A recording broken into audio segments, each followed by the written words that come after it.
ready to start whenever you are. Meaning we're recording already? Yep. Okay. All right. All Okay. right. Good afternoon. Good Afternoon. afternoon, everyone. Uh, Welcome. Yes, you yes. can applaud Yes. if you'd like. This is the very first debate project. Okay, you don't have to applaud, Ruben. You're so cute. So I want to introduce you to the young adults who will be debating today. But first, I want to explain to you who I am and what the debate project is. So my name is Connie St. John, and I am the originator of the debate project. I'm a producer and an owner of the No Weapon Productions Company. So this is one of the projects for No Weapon Productions. The debate project was created to allow our youth and young adults, 18 to 24 plus, to be informed and to debate each other on political hot button issues. So, all around the country, from now through the presidential election, we will be working with youth and young adults who will debate topics. And so we have three debaters today. Um, so we're going to edit that part out. All right. So right, All right. because we actually have three separate debates. So today, for our first debate, we have two young ladies. We will be debating with Karima Banks Hello. and with Kayla Griffith. Hi. And their debate is on do our votes really matter in the presidential election? That is what they are debating. Do our votes really matter in the presidential election? So Karima is going first, and she is arguing the con side. And Kayla will be going second, and she will be arguing in favor that yes, they do matter. So each of the debaters have 10 minutes, up to 10 minutes to present their argument. They don't have to take all 10 minutes. So Karima will go first and present her side. And then Kayla will go second and present her side. And then Karima will have 5 minutes to rebut anything that Kayla has said. And then Kayla will have 5 minutes to rebut anything that Karima has said. And then I will ask our live studio audience their thoughts about what they just heard. But first, we do have two live fact checkers that will be checking some of the things if they're using statistics or things like that. We have two fact checkers in the audience who will be double checking anything that they say. So if I could um, have all of you get ready to enjoy the first debate with Karima going first. I will set our timer for 10 minutes, and that will be the only other noise that you hear. So I will get ready to set my timer. And if you all are you ready to hear the first debate? Yes. All right. Yes. Let's do this. Let's do this.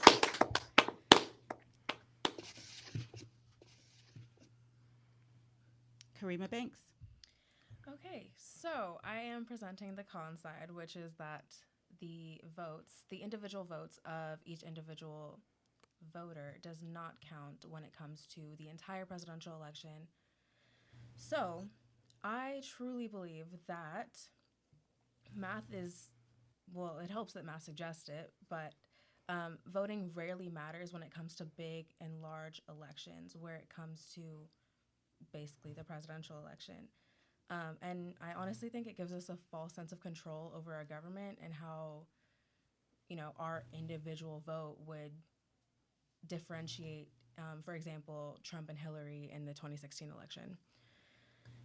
So, for example, of that, what I was saying is that if a California resident if a California resident, which is usually a blue state or a Democratic state, were to vote for Trump multiple times, or, they could vote for Trump until their face was blue, but Trump would never win that state because of all the other voters and also because of the Electoral College. So the Electoral College is with the delegates that are chosen by California residents to represent their state, and those delegates decide and cast their vote into Congress as to where and as to who is going to be their candidate for that state. So, as I said before, the Electoral College was what really decided it, because in the 2016 election, Clinton, she had more votes nationally by individual people, but Trump won the Electoral College vote, which is what caused him to win the presidential election. So, also on top of that note, Senator Bernie Sanders tweeted not too long ago that if you think your vote doesn't matter, please remember that I won my first election to become mayor of Burlington, Vermont by just 10 votes. 10 votes. And I think that's wrong, because Burlington, Vermont is a small state or small city in comparison to the entire country. With in a presidential race, the number of voters in America in the 2016 election, which was about 6,127,340 people, which is about 53.4% of the population, which is much, much larger than the town population, which is 42,000 people, but only had 18,000 voters that came to the polls in the 2016 election. So, in the size difference between the two of those, that honestly has little to no correlation between the two, because they're just so wide. And in that case, there was no Electoral College to help consider what the mayor of that town would do. So, and also the former Colorado GOP chair, Ryan Call, stated that while Colorado has about 1.1 million registered Republican voters, that the only votes that were really counted were that of 3,900 delegates that gathered in Colorado Springs. And to become one of those delegates, he quoted that it was cumbersome. So with those, I don't think it's really that the individual votes for something really matters, because the popular vote went to Hillary Clinton, yet the electoral college vote went to Trump, and he still won no matter what happened. So with those numbers lined up and everything, but he still was not the popular one, and it just didn't work out. So that is my conclusion for my first start. Thank you, Karima. Thank you, Karima. Kayla, are you ready?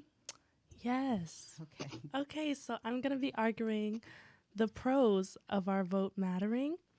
So, as a democracy, we're meant to be a series of checks and balances, and our government is meant to be participatory. So, the pendulum of politics can swing back and forth, but I think our vote is how we find the middle ground. And I think that also when you're looking at, like, does our vote matter in the presidential election, you have to look back into smaller elections within states and within government, because honestly, we the people set the political climate, we pick candidates, and I think that's a really important part. Now, do I think there should be some voting reform?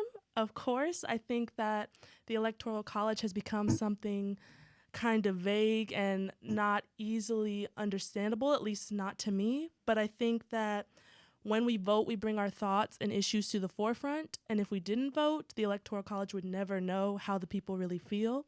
Also, someone has to pick who's in the Electoral College. And I'm not exactly sure how that happens, but I'm pretty sure it's through a vote system and people voting. Also, we have the freedom of speech and to vote, and a lot of people fought for that right. And I think the only way you don't lose a right is to exercise it.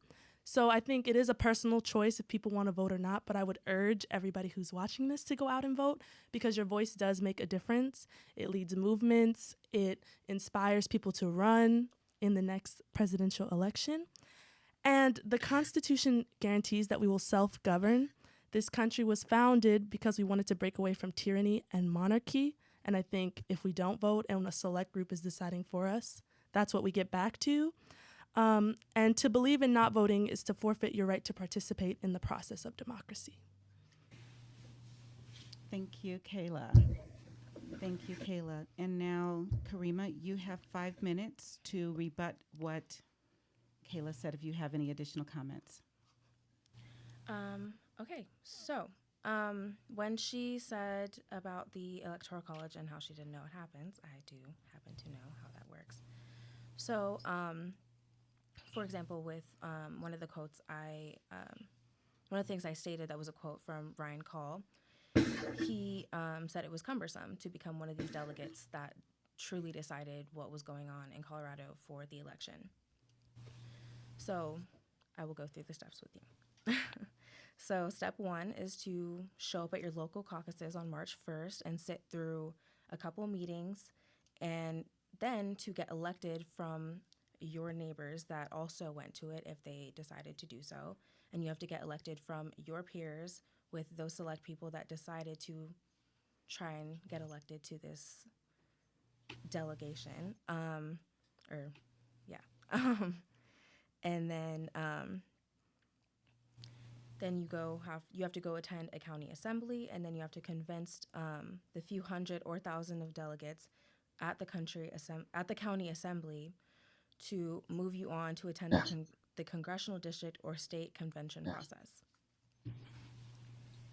Then you needed to be at the state convention, which was the Republican National Convention.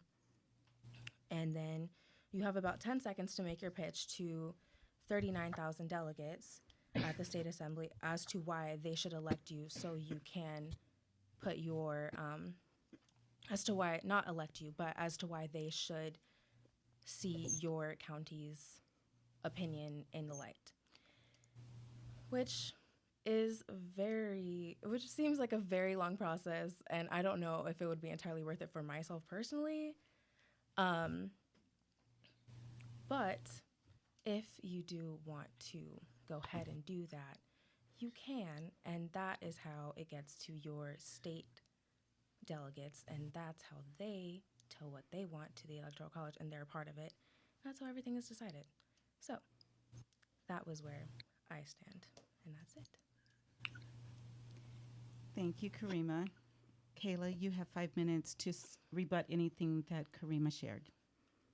Okay, well, thank you, Karima. I'm glad you read through that process and explained it to us.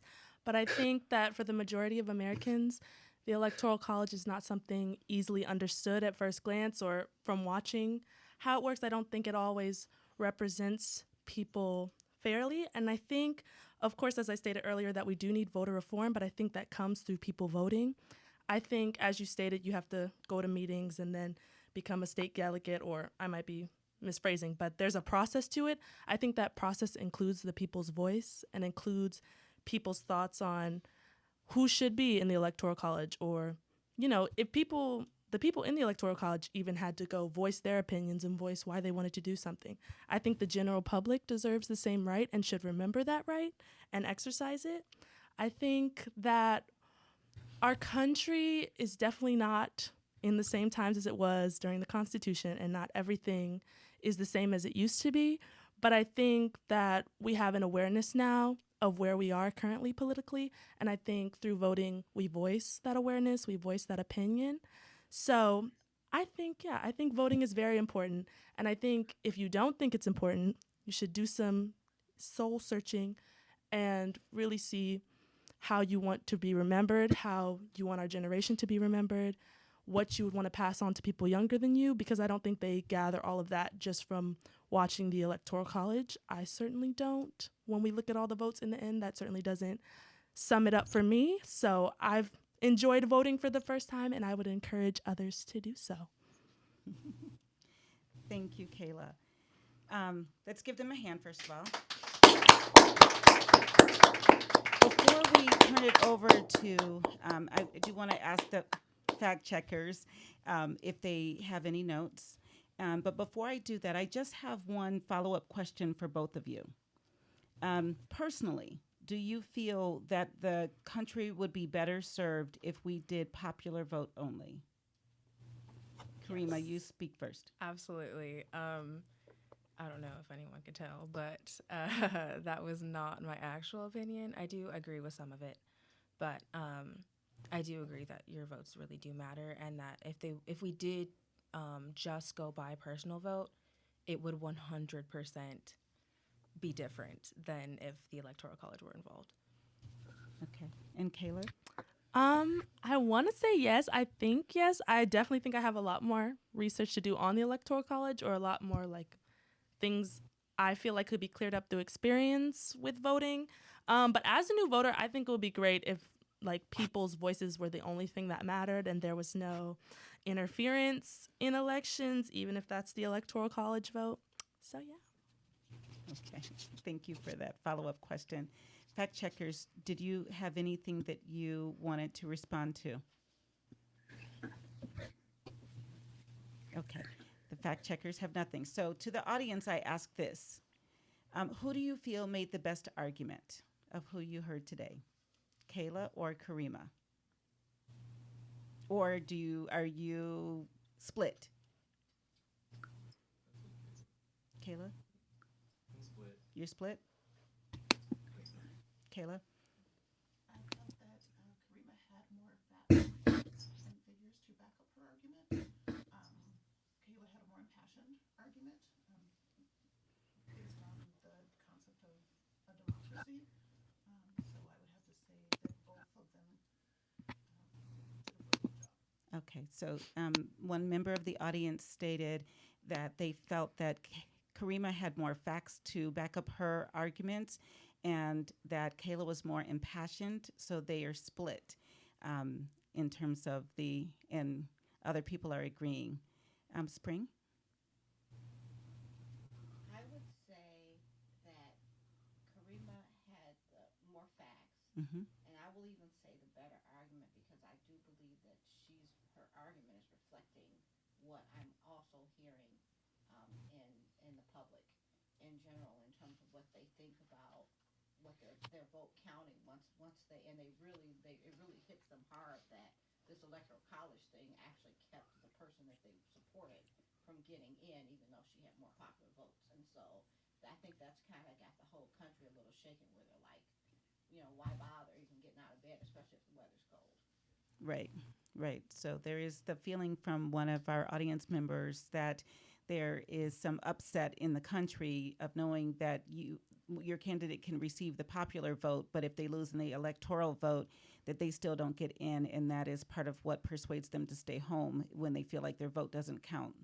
Um, so, and that is the sentiment across the country, and people are discussing that. Another question is, did you learn anything new from what they shared today? And so Estella said yes. Yeah, I learned a little bit more about the process of selecting an electoral delegate. Learn more about selecting electoral delegates. Anyone else? It gave me a clue to the information gap that's out there. And confused people tend to do nothing.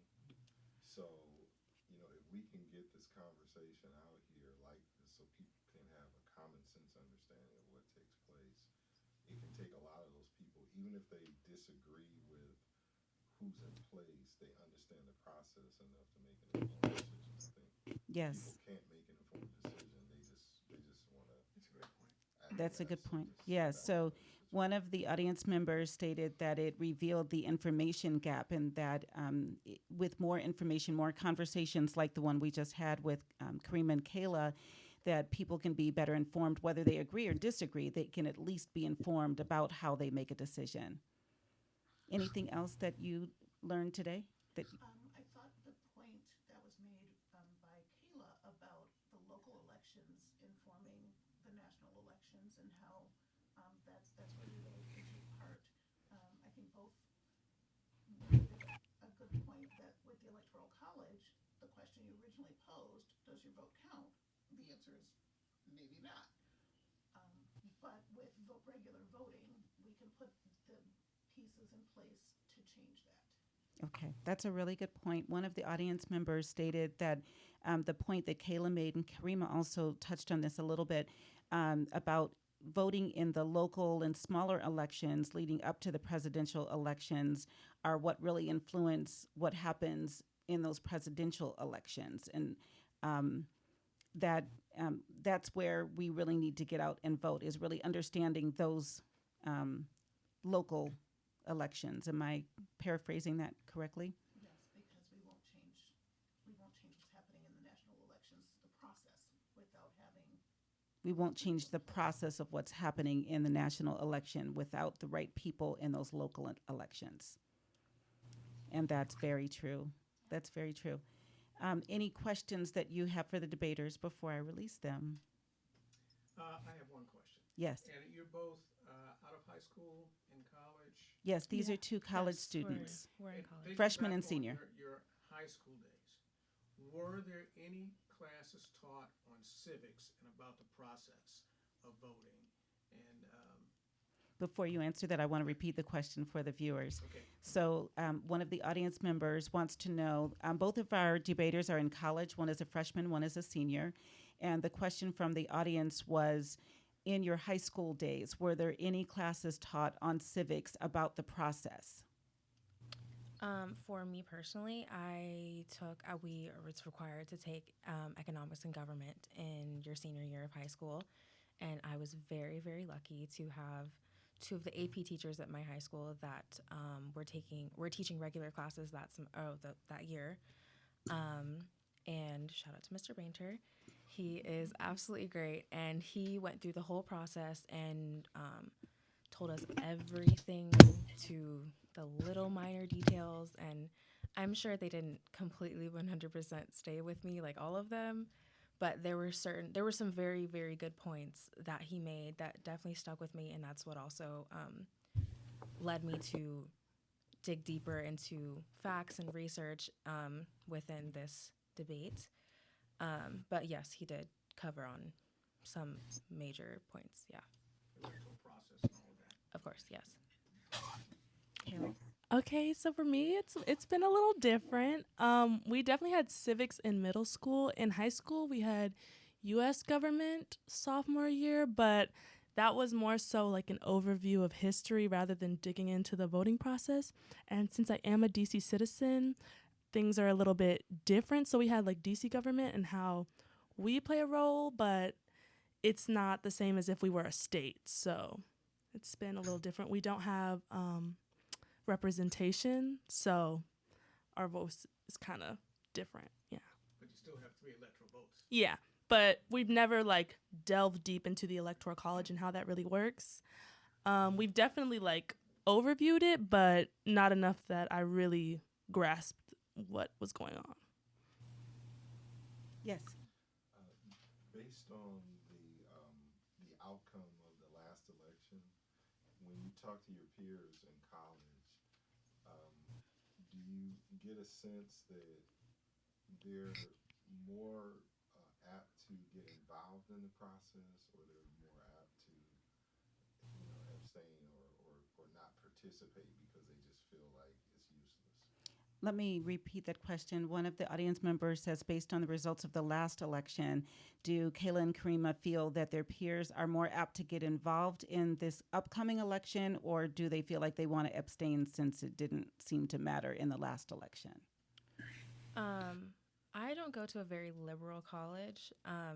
It wasn't on purpose that way, but I don't. It's in a state that's not super liberal, and most people there that are Republicans, they want to keep going, like with this fire of Trump 2020 and the whole thing. And my liberal friends that I do have, they're also just as fired up because they're tired of what's going on and they don't like that things aren't right in the government. And I would agree with them. But yeah, they are just as equally fired up, especially like since this last election, the turnout wasn't that great. And then now they're like, oh, so because it didn't turn out that great, like we need to get it together. And I think that would be a great idea. Kayla?